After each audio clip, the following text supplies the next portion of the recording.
First Alert 4 Investigates is learning new details about the crash, but police still won't say what caused it. We know both officers are new to the department and both still in their probationary period. Investigator Susan Elcori has more on our push for answers. We just got this report which shows responding officers believe distracted driving may have been a factor in the crash, but there are a lot of gaps and it's only adding to all of the unanswered questions. We keep pressing for video and records, public information that police aren't being forthcoming with. This 4-page report gives a glimpse into the investigation of why this St. Louis Metropolitan Police cruiser went off the road and into Bar PM early Monday morning. Most noteworthy, under probable circumstances, officers marked distracted and inattentive, but the details stop there. The diagram only shows the SUV swerving. Key parts, including the section on alcohol use, say no, but not if the officer was tested.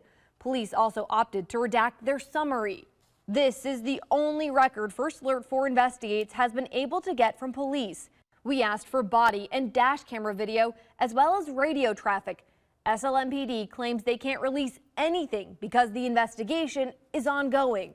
We also requested real-time crime camera video. To that, police say keep waiting. Requests are processed in the order received. Questions about transparency extend to the St. Louis Circuit Attorney's Office. Prosecutors initially charged bar owner Chad Morris with third-degree assault, a felony, but hours later dropped it to fourth degree, a misdemeanor.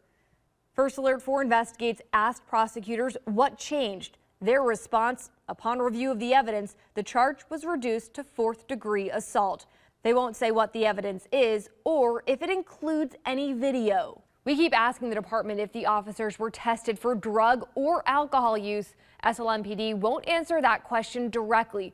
We're also trying to find out the current status of those officers. The department won't say if they were put on probation pending this investigation. We're going to keep pressing for those answers. Susan Elcori, First Alert 4 Investigates. And St. Louis police did tell us the department does drug or alcohol testing on an officer if there is reasonable suspicion or after a critical incident. According to SLMPD, those incidents are any time an officer uses their gun and hits someone or where someone is seriously injured or dies. St. Louis Mayor Tashara Jones weighing in on this tweeted about the case today, saying in part, quote, Bar PM has provided members of the LGBTQIA+ community with a gathering place and refuge from a society that continues to marginalize their very existence. Incidents like this can break an already fragile trust with law enforcement. The mayor goes on to say this incident is currently under investigation and the officers involved will be held accountable for any and all misconduct committed while on duty. As the story